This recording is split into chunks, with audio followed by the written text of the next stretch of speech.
বকুৰ polyclinic and research চেণ্টাৰত ভুল চিকিৎসাৰ বলি হৈ মৃত্যু সীচাপীঠৰ হিমানী কলিতা।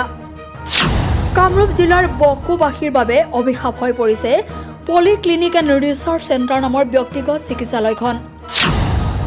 আপুনি কৈছে যে আপোনাক যেতিয়া মাতিছে আপুনি তেতিয়া আহিছে মানুহজন মৰাই ঢুকাই যোৱাৰ পিছত, কিন্তু আপোনাক যেতিয়া আপুনি ক'লে পেইন কিলাৰটো মই দিব দিছোঁ, আপোনাক তেতিয়াওতো মাতিছিলে, আপুনি পেইন কিলাৰটো ফোনত দিব দিছে। মোক একবাৰ তাই ৰিপৰ্ট কৰিছে আপুনি শুই আছে বুলি, ফোন কৰিছে আপুনি শুই থকা বুলি কৈছে। মই তাৰপিছতো কৈছে আকৌ ফোন কৰি কোৱা মানুহজনৰ বিষ বেছি হৈ আছে, তেতিয়াহ'লে মই কি কৰিম? তেতিয়া আপুনি পেইন কিলাৰ দিব দিছে। আপোনাক ইমানবাৰ মাতা হৈ আছে, আপুনি এবাৰো কিয় অহা নাই? আহি পেলাই আপুনি আপুনি কৈছে পেইন কিলাৰ মাল্লাবা কি ইনজেকচন আপুনি তো দেখা নাই ইসিজি আগত কৰিছিল ইসিজি আগত কৰিছিল ইসিজি কৰিছিল মৰা মানুহটো মৰাৰ পাছত কৰি নেকি কোনো ভাই মুন্না ভাই MBBSৰ দৰে চিকিৎসা চলিছে বকুৰ পলিক্লিনিক এণ্ড ৰিচাৰ্চ চেণ্টাৰ নামৰ ব্যক্তিগত চিকিৎসালয়খনত। আমি ঠিক ইয়াতে আনিলোঁ মোটামুটি আপোনাৰ দুটামান বজাত ইয়াতে আনিলোঁ, দেৰটামানত আনিছোঁ আচলতে।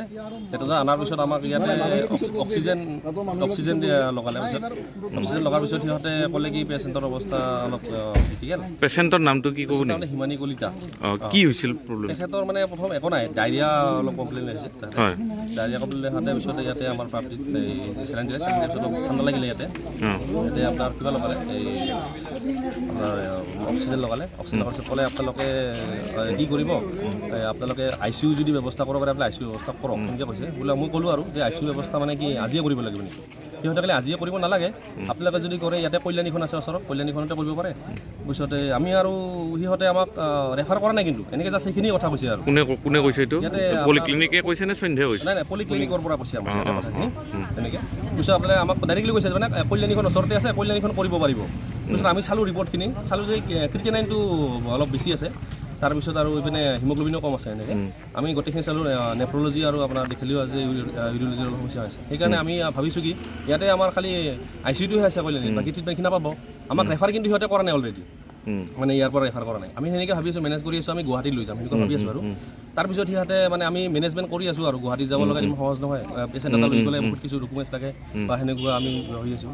সেনেকৈ আৰু ইহঁতে চাওঁ যে পেচেণ্টৰ অৱস্থা ক্ৰিটিকেল হৈ আছে, ডক্টৰক মাতি আছোঁ। ডক্টৰে পিছত ভিতৰত পেচেণ্টৰ বুক বিষাই আছে, ডক্টৰে ভিতৰত শুই আছে। মই ৰিপৰ্টটো দেখাব গ'লোঁ ছাৰক তাতে ভিতৰত। কোন ডক্টৰ আছিল? নামটো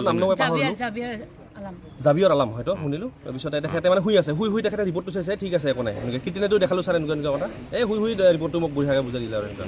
পিছত মই পেচেণ্টক মাতি আছোঁ, নাৰ্ছ পেচেণ্টে হুলস্থুল কৰি আছে, মানে বুক বিষাই আছে। নাৰ্ছক ক'লোঁ ছাৰ এনেকুৱা বাইদেউ এনেকুৱা কণ্ডিশ্যন।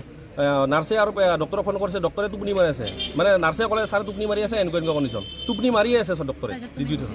তাৰপিছত মই আহিলোঁ এনে গুৱাহাটী মেনেজ কৰিবৰ কাৰণে। সেইখিনি সময়তে ডক্টৰ আহিলে, বেছি ইমাৰ্জেঞ্চি হৈ গ'ল, বাইদেউ আহিছিলে, বাইদেউ আহি পেলাই ক'লে এনেকুৱা কণ্ডিশ্যন। তাৰপিছত আহি যেতিয়ালৈকে ডক্টৰ অহা নাই, তাৰপিছত নাৰ্ছে কৈ আছে, নাৰ্ছে হুলস্থুল কৰি আছে, কিন্তু ডক্টৰ এতিয়ালৈকে অহাই নাই, ডক্টৰ নাই। লাষ্ট মুমেণ্টত মানে যেতিয়া মানে থাকিব নোৱাৰা হ'ল, বেজি দিছে ন, তাৰপিছত বেজি দিয়া বুলি কৈছে। মানে মই ক'লো নাৰ্ছক যে বিষটোতো বেছি হৈ আছে, আমিতো গুৱাহাটীতো লৈ যাম এতিয়া মানুহজনীক, তো লৈ গ'লে আমিতো সুস্থ অৱস্থাত মানে এটা কণ্ডিশ্যনত লৈ যাব লাগিব। তেতিয়া ক'লে যে 108 মাতো নেকি বুলি ক'লে। যে দাদা 108 মাতি পেলাই বাহিৰত ওলাই আহিল, যে লৈ যাওঁ মানুহটোক বিষাইছে যদি। মই আৰু ক'লো যে তোমালোকে কিবা এটা কৰি দিয়া, মানে তোমালোকে চোৱা, ডক্টৰক মাতা, অন্ততঃ এবাৰ চাব দিয়া। মই 2টাৰ পৰা আছোঁ, এবাৰো ডক্টৰ নাই, মাতি হেৰাণ, এবাৰ চাব দিয়া। তাৰপিছত তাই ফোন কৰিলে, ৰবা ফোন কৰি আছোঁ। ফোন কৰাৰ পিছত তাই এটা কিবা বোলে মাইল্ড কিবা পেইন কিলাৰ নে কি বুলি ক'লে, ক'ব নোৱাৰোঁ, সেইটো ঔষধ তাই দি দিলে, তাই মাৰি দিলে বেজীটো। বেজী এটা দি দিওঁ বুলি ফালে পেইন। এতিয়া ডক্টৰে আমাৰ এই জাষ্ট ক'লে, যেতিয়া আমি মানে চবে কিবা কৰিলোঁ, যেতিয়া ক'লে যে মাইল্ড কিবা কৰা বুলি ক'লে, মাইল্ড পেইন কিলাৰ দিয়া বুলি ক'লে। দিয়া লগালগ মানুহজনী তেৰা হৈ আছিলে, মানে কঁকালত দিছে বেজীটো, তেৰা হৈ আছিলে। মানুহজনী লাহে লাহে মানে বেজীটো আমি গমেই পাই আছোঁ, বেজীটো গৈ আছে আৰু লাহে লাহে ভৰিটো মেলি দি আছে, হাতটো মেলি দি আছে, চকুটো উল্টাই দিলে, মুখখন গুচি গ'লে। লাষ্টত নাই। তাৰপিছত দাদাই মানে দিবাকৰ দাই একদম হুলস্থুল কৰি দিলে, ডক্টৰ ক'ত থাকা, মানুহ মৰি গ'ল, তহঁতে আহি নোপোৱা। তেতিয়া ডক্টৰ ওলাই আহিছে, আহি পেলাই ডক্টৰ চাইছে। ডক্টৰক আমি সুধিছোঁ কি হৈছে, ডক্টৰে একো মাত এটা মাতিব নোৱাৰে, আনকি পালছ নাই বুলিয়ে ডক্টৰে আমাক নকয়। এনেকুৱা কণ্ডিশ্যন এইটোত। আৰু মই আপোনাৰ 2-3টাৰ পৰাই আছোঁ ক'ব গ'লে। মানুহজনী ভাত খাইছে, কথা পাতিছে, থিয় হৈছে, বহি আছে। নৰ্মেল জ্বৰ আৰু ডায়েৰিয়া হ'লে কি হয়, আৰু সেয়া হৈছে ডায়েৰিয়া হৈছে, ডাইপাৰ পিন্ধাই দিছে, কোনো অসুবিধা নাই মানুহটোৰ।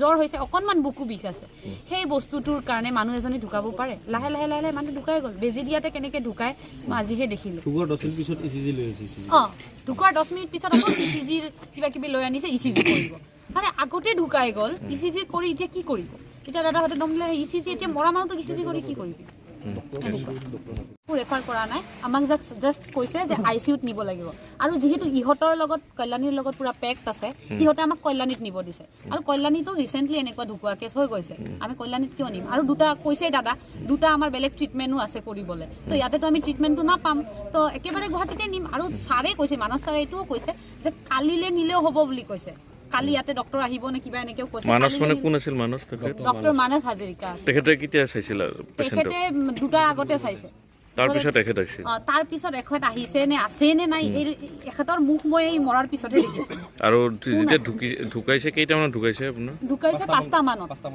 মানে 3 ঘণ্টা ধৰি ডক্টৰ ৰেছপন্স কৰা নাই এটাও নাই মই খুজি বিচাৰি আছো নাই নাই নাই ইয়াতে নিব দিছে তো আমি ইয়াতে ICUত নিওঁ গুৱাহাটীত নিম একেবাৰে আৰু মানুহজনী সুস্থ আছে কালিলে আমাক নিলেও হ'ব বুলি কৈছে ভাত খাইছে সেই মানুহজনীক আৰু ইমান কিহৰ ইমাৰ্জেঞ্চি লাগছে যে আমি কল্যাণীত নি সোমাই দিম এই বেয়া মেডিকেলখনত তো আমি একেবাৰে GMCতে নিম আৰু সেইখিনি কৰি থাকোঁতে দাদাই নাৰ্ছটো সুধিও আছে যে ৰেফাৰ দিওঁতে কি সেয়া লাগে নেকি কাগজ লাগে নেকি মানে আমাৰ এটা ভয় ৰেফাৰ নিদিবও পাৰে বুলি ফালে দাদাই কৈ আছে মই পে'মেণ্টটো আগতে ক্লিয়াৰ কৰি দি আহিলোঁ নহয় নহ'লে যদি নিদিয়ে আমাক নিবলৈ পিছত নাৰ্ছজনীকো সুধিছে ভয়তে যে ৰেফাৰ দিলে কিবা কাগজ চাগজ লাগে নেকি যদি য'ত লগায় তেনেকৈ কোৱাৰ পিছত সিহঁতে মানুহজনী ঢুকাই যোৱাৰ পিছত প্ৰেছক্ৰিপশ্যনটো সিহঁতৰ লগতে ৰাখিছে আমাক দিয়া নাই ঢুকাই যোৱাৰ পিছত বহুত টাইম পিছত মোৰ আগত আনি দিছে এইটো ৰেফাৰ লিখি দিছে দেখোন ডক্টৰে এফালে পুলিচে আহি এতিয়া ভেৰিফাই কৰে যে হেণ্ডৰাইটিং নিমিলে তেতিয়া মানস ছাৰেও ক'লে মই একো ৰেফাৰ দিয়াও নাছিলোঁ বেজিও দিয়া নাছিলোঁ এতিয়া আকৌ ফোন কৰি ফালে কথা বদলাই দিছে কি ক'ব আপুনি আৰু ফোনত কথা পাতি আছে আমি স্পটত বিচাৰি আছোঁ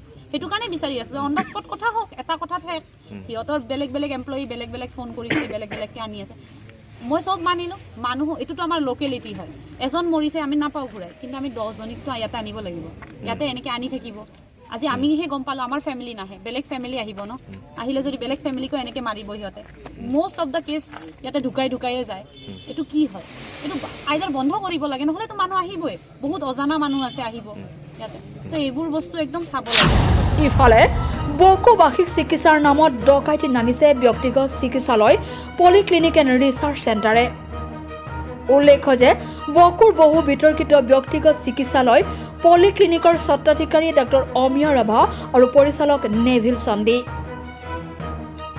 ইফালে চিকিৎসালয়খনৰ ডাক্তৰ মুন্নাভাই MBBSে টোপনি মাৰি থাকে আৰু ফোন যোগে অনভিজ্ঞ নাৰ্ছে একো নজনাকৈ ইনজেকশ্যন দি সামান্য ৰোগীক মাৰি পেলাই বুলি অভিযোগ উত্থাপন কৰে বহুতে প্ৰকাশ্য যে যোৱা ৰাতি এই পলিক্লিনিকতে বকুৰ হিচাপীঠৰ প্ৰায় 50 বছৰীয়া হিমানী কলিতাক অনভিজ্ঞ নাৰ্ছে ফোনযোগে ডাক্তৰৰ অনুমতি সাপেক্ষে ইনজেকশ্যন দি হত্যা কৰা বুলি গুৰুতৰ অভিযোগ উত্থাপন হৈছে তাকে লৈ বৃহত্তৰ বকো অঞ্চলত তীব্ৰ চাঞ্চল্যৰ সৃষ্টি হৈছে উল্লেখ্য যে পূৰ্বেও এই চিকিৎসালয়খনৰ বিৰুদ্ধে আছে কেইবাটাও গুৰুতৰ অভিযোগ সাংবাদিকে উক্ত চিকিৎসালয়ৰ বিৰুদ্ধে বাতৰি প্ৰকাশ কৰিলেও স্বত্বাধিকাৰী ডক্টৰ অমিয় ৰাভাই ভয় ভাবুকি দি খেদাৰ লগতে সাংবাদিকৰ ওপৰত গোচৰ ৰুজু কৰাৰ নিচিনা বহু অভিযোগ আছে মুঠতে বহু বিতৰ্কিত চিকিৎসালয়ৰ বিৰুদ্ধে কিবা ব্যৱস্থা ল'বনে চৰকাৰ কৰ্তৃপক্ষই নে পইচাৰ গৰমত হাৰি যাব উক্ত